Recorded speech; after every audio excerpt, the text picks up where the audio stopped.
Hello friends, welcome to our YouTube channel civil services dream. तो friends, आज की इस वीडियो में हम लोग यूपीपीसीएस 2021 की टेस्ट सीरीज़ का टेस्ट 45 सॉल्व करेंगे। इसमें ज्योग्राफी के कुछ इंपॉर्टेंट क्वेश्चंस हैं, उन्हें डिस्कस करेंगे। तो आइए आज की वीडियो स्टार्ट करते हैं। फर्स्ट क्वेश्चन में देखिए क्या है। क्वेश्चन नंबर 1 में है, निम्नलिखित कथनों का परीक्षण करें एवं नीचे दिए गए कूट से सही उत्तर चुनें। तो 4 यहाँ पे कथन दिए गए हैं। पहले में है, देवप्रयाग अलकनंदा एवं भगीरथी नदी के संगम पर स्थित है।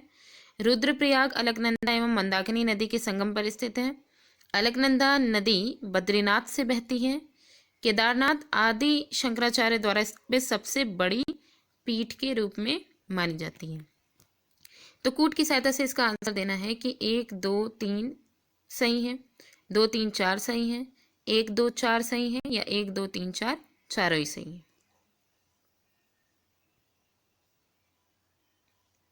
क्वेश्चन 1 का करेक्ट आंसर है ऑप्शन ए, 1 2 3 तीन। ये 1 2 3 वाला जो स्टेटमेंट है ये तीनों सही है। कैसे, देखिए इसमें पहला क्या कहा गया है कि देवप्रयाग अलकनंदा एवं भगीरथी नदी के संगम पर स्थित है। देवप्रयाग जो है वो क्या है, देवप्रयाग उत्तराखंड राज्य में स्थित एक नगर है जो तीर्थ स्थान के रूप में भी बहुत ही ज़्यादा प्रसिद्ध है। ठीक है, तो ये जो नगर है ये भगीरथी और अलकनंदा नदी का जहाँ पे संगम होता है वहाँ पर स्थित है।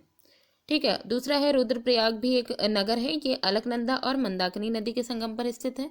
तो ये भी पहला भी सही है, दूसरा भी सही है। तीसरा जो है, अलकनंदा नदी बद्रीनाथ से बहती है। देखिए अलकनंदा जो है वो गंगा की सहायक नदी है। ठीक है, और ये जो नदी है ये जैसे चमोली, टिहरी, पौड़ी, गढ़वाल, तो ये सारे जिले हैं जिनसे होकर के ये बहती है। तो उन्हीं में ही जो चमोली जिला है वो बद्रीनाथ, जो मतलब चमोली जिले की नगर पंचायत जो है वो बद्रीनाथ अलकनंदा के तट पर है। नगर पंचायत बद्रीनाथ है जो कि अलकनंदा के तट पर है। तो यही इसलिए ये भी सही हो जाएगा कि अलकनंदा नदी बद्रीनाथ से बहती है। अच्छा, चौथे वाले में कहा गया है कि केदारनाथ आदि शंकराचार्य द्वारा स्थापित सबसे बड़ी पीठ के रूप में मानी जाती है। आदि शंकराचार्य जो थे उनके द्वारा स्थापित चार पीठ उनके द्वारा स्थापित की गई थी, जिनमें एक जो बड़ी पीठ, सबसे बड़ी पीठ मानी जाती है वो केदारनाथ में नहीं बल्कि बद्रीनाथ में स्थापित है। ठीक है, और केदारनाथ क्यों मशहूर है, क्योंकि जो आदि शंकराचार्य हैं उनकी समाधि स्थल के रूप में केदारनाथ को महत्व दिया गया है। तो इसलिए जो फोर्थ वाला है वो यहाँ पे गलत होगा। तो हमारा सही आंसर है ऑप्शन ए। नेक्स्ट क्वेश्चन देखिए, क्वेश्चन नंबर 2। इसमें है, गंगा नदी की एकमात्र सहायक नदी जिसका उद्गम मैदान में है को चिन्हित करिए। शारदा अथवा सरयू, गोमती, रामगंगा, या फिर सोन नदी। क्वेश्चन 2 का करेक्ट आंसर है ऑप्शन बी, गोमती नदी। गंगा नदी की एकमात्र सहायक नदी जिसका उद्गम मैदान में है वो गोमती नदी है। और गोमती नदी का जो उद्गम क्षेत्र है उसको गोमत ताल यानी फुलहर झील, जो कि पीलीभीत में है, उत्तर प्रदेश की पीलीभीत में स्थित है, तो ये माना जाता है। और ये गंगा नदी की एक प्रकार सहायक नदी है। ठीक है, जिसका जो उद्गम है वो मैदान में है। तो हमारा करेक्ट आंसर है गोमती। नेक्स्ट क्वेश्चन है क्वेश्चन नंबर 3। इसमें है, निम्नलिखित नदियों पर विचार कीजिए। 3 नदियां हैं, बराक, लोहित, सुबनसिरी। उपयुक्त में से कौन सी अरुणाचल प्रदेश से होकर बहती है? तो केवल एक, केवल 2 और 3, केवल 1 और 3, या 1 2 और 3। तो क्वेश्चन 3 का करेक्ट आंसर है ऑप्शन बी, केवल 2 और 3।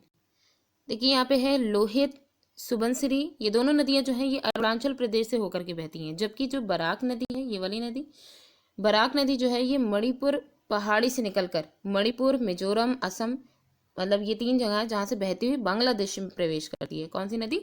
बराक नदी। ठीक है, तो इसलिए करेक्ट आंसर हमारा ऑप्शन बी है।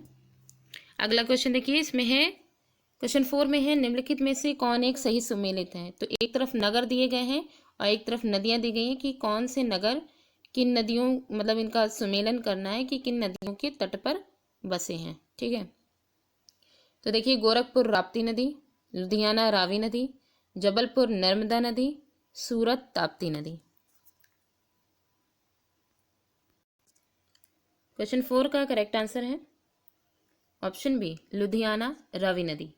ये जो ऑप्शन बी है ये सही सुमेलित नहीं है। देखिए गोरखपुर जो नगर है ये राप्ती नदी के किनारे पर बसा हुआ है। जबलपुर ये नर्मदा नदी के किनारे पर बसा है। सूरत ये ताप्ती नदी के किनारे है।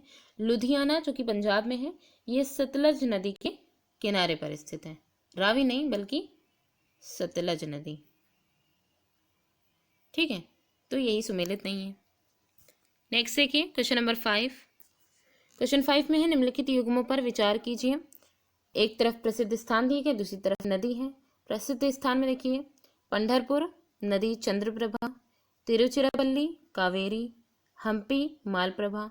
उपयुक्त में से कौन से युग्म सही सम्मिलित है? केवल 1 और 2, केवल 2 और 3, केवल 1 और 3 या 1, 2 और 3। क्वेश्चन 5 का करेक्ट आंसर है ऑप्शन ए, केवल 1 और 2। देखिए यहाँ पे जो पंढरपुर जो स्थान है, ठीक है, ये महाराष्ट्र के शोलापुर जनपद में चंद्रभागा, जिसे भीमा नदी भी कहते हैं, भीमा भी इसे कहते हैं, ठीक है, तो इसके किनारे पर स्थित है पंढरपुर। और फिर तिरुचिरापल्ली जो है, तिरुचिरापल्ली तमिलनाडु में कावेरी नदी के तट पर स्थित है। तमिलनाडु में ये स्थान है और ये कावेरी नदी के तट पर स्थित है। ये तो सही है, ये भी सही है। हम्पी जो है ये यहाँ पे कहा गया है कि हम्पी कर्नाटक के बेल्लारी जिले में, हम्पी जो है वो कर्नाटक के बेल्लारी जिले में तुंगभद्रा नदी के किनारे स्थित है। मालप्रभा नहीं बल्कि तुंगभद्रा। ठीक है, तुंगभद्रा नदी के किनारे स्थित है। तो तीसरा ही वाला जो है हमारा गलत है, इसलिए ऑप्शन ए जो है वो सही है, केवल 1 और 2। नेक्स्ट क्वेश्चन देखिए क्वेश्चन नंबर 6। इसमें है निम्नलिखित में से कौन से युग्म सुमेलित है? एक तरफ जलप्रपात है और एक तरफ नदी है। जलप्रपात में देखिए कपिलधारा प्रपात, नदी है गोदावरी, जोग प्रपात शरावती, शिव समुद्रम प्रपात कावेरी। नीचे दिए गए कूट का प्रयोग कर सही उत्तर चुनिए। केवल 1 और 2 सही है, केवल 2 और 3 सही है, केवल 1 और 3 सही है या 1, 2 और 3 तीनों ही सही है। क्वेश्चन 6 का करेक्ट आंसर है ऑप्शन बी, केवल 2 और 3 सही है। देखिए पहले 2 और 3 में क्या है, 2 में है जोग प्रपात जो कि शरावती नदी पर है। तो जोग प्रपात शरावती नदी पर मतलब वो जो कर्नाटक की शिमोगा जिले में स्थित है। ठीक है, तो ये तो सही हो जाएगा जोग प्रपात वाला। दूसरा वाला है शिव समुद्रम प्रपात, ये कावेरी नदी के तट पर है। लेकिन यहाँ पे जो कपिल धारा प्रपात दिया गया है, कपिल धारा प्रपात, ये जो है ये यहाँ पे दिया गया ना गोदावरी नदी के, तो ये मध्य प्रदेश में नवसृजित जिला है वहाँ पे अनूपपुर, उसमें नर्मदा नदी पर है। कपिल धारा प्रपात जो है ये नर्मदा नदी पर बना हुआ है। और कौन से नर्मदा नदी के किस एरिया में, मतलब उधर का जो एरिया पड़ता होगा, तो वो नवसृजित जिला अनूपपुर है, उसमें नर्मदा नदी पर जलप्रपात कपिल धारा प्रपात बना है। ठीक है, तो करेक्ट आंसर हमारा ऑप्शन बी है, 2 और 3 स्टेटमेंट सही है। अगला क्वेश्चन है क्वेश्चन नंबर 7। इसमें है चिल्का झील जहाँ स्थित है वह है, ऑप्शन है कर्नाटक तट, मालाबार तट, कोंकण तट या उत्तरी सरकार तट। तो क्वेश्चन 7 का करेक्ट आंसर है ऑप्शन डी, उत्तरी सरकार तट। चिल्का झील भारत के उड़ीसा राज्य में महानदी के मुहाने पर स्थित खारे पानी की लेगून झील है। चिल्का झील जो है वो एक खारे पानी की लेगून झील है और ये वही महानदी के मुहाने पर स्थित है। उड़ीसा तट को ही यहाँ पे ये कहा गया ना, चिल्का झील उड़ीसा राज्य में है, तो जो उड़ीसा तट है उसी को ही भौगोलिक दृष्टि से उत्तरी सरकार तट भी कहा जाता है। तो इस वजह से यहाँ पे उत्तरी सरकार तट यहाँ पे सही हो जाएगा। चिल्का झील जहाँ स्थित है वह है उत्तरी सरकार तट। अगला क्वेश्चन देखिए क्वेश्चन नंबर 8।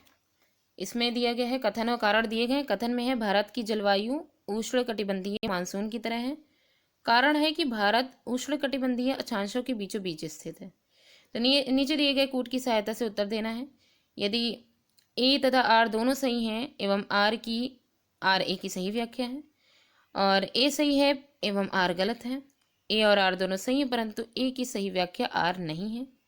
ए गलत है लेकिन आर सही है। तो इसका करेक्ट आंसर क्या होगा?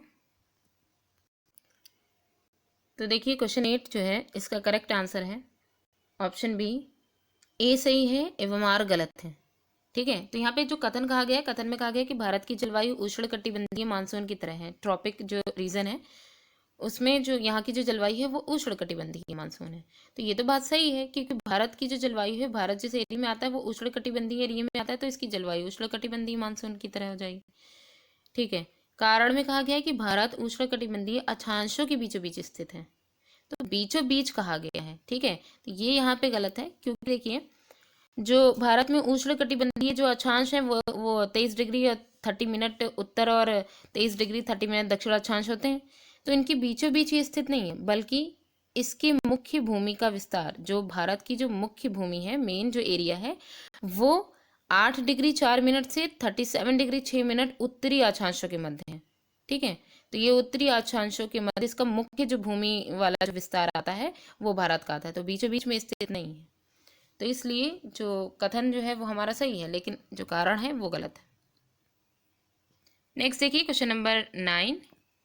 इसमें है अमृतसर एवं शिमला लगभग एक ही अक्षांश पर स्थित है, परंतु उनकी जलवायु में भिन्नता का कारण है। मतलब अक्षांश तो दोनों का एक ही है, लेकिन उनमें जलवायु में भिन्नता है। कारण क्या हो सकता है? उनकी ऊंचाई में भिन्नता, ऊंचाई में भिन्नता के कारण, उनकी समुद्र से दूरी के कारण, शिमला में बर्फबारी के कारण, या अमृतसर में प्रदूषण के कारण। तो क्वेश्चन 9 का करेक्ट आंसर है ऑप्शन ए, उनकी ऊंचाई में भिन्नता के कारण। अमृतसर और जो शिमला है ये दोनों एक ही अक्षांश पर स्थित हैं। अमृतसर जो है 31 डिग्री 29 मिनट 29 मिनट से 32 डिग्री 03 मिनट नॉर्थ में आता है। ठीक है, अमृतसर। वही जो शिमला है, शिमला वही ना, 1-2 का खाली फर्क है और आसपास ही, क्योंकि शिमला जो है वो 30 डिग्री 45 मिनट से 31 डिग्री 44 मिनट नॉर्थ में दोनों ही पोर्शन है, तो ज़रा ज़रा सा फर्क है। तो कह सकते हैं कि अक्षांश तो एक ही स्थित है, परंतु उनकी जलवायु में भिन्नता का जो कारण है वो जो है उनकी ऊंचाई में भिन्नता के कारण है। कि क्योंकि जो समुद्र तल से जो ऊंचाई है वो अमृतसर की जो है अमृतसर से शिमला की जो ऊंचाई है वो ज़्यादा है। ठीक है, तो इसलिए मतलब मेनली ऊंचाई की जो भिन्नता है उसी के कारण ही दोनों की अमृतसर और शिमला दोनों एक ही अक्षांश में होने के बावजूद भी इनमें जलवायु में भिन्नता पाई जाती है। लास्ट क्वेश्चन है क्वेश्चन नंबर 10। इसमें है उत्तरी पूर्वी मानसून से सबसे अधिक वर्षा प्राप्त करने वाला राज्य है।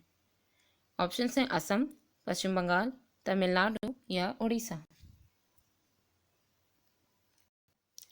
क्वेश्चन 10 का करेक्ट आंसर है ऑप्शन सी, उत्तरी पूर्वी मानसून से सबसे अधिक वर्षा प्राप्त करने वाला जो राज्य है वो तमिलनाडु है, क्योंकि उत्तर पूर्वी भारत से चलने वाला जो मानसून है वो बंगाल की खाड़ी से नमी लेता, आर्द्रता ग्रहण करके तमिलनाडु विशेषतः चेन्नई में वर्षा करता है। ठीक है, तो इसलिए सबसे अधिक वर्षा जो प्राप्त करने वाला राज्य है वो तमिलनाडु। तो फ्रेंड्स, आज की वीडियो हमारी यहीं पे ही एंड होती है। Thanks for watching.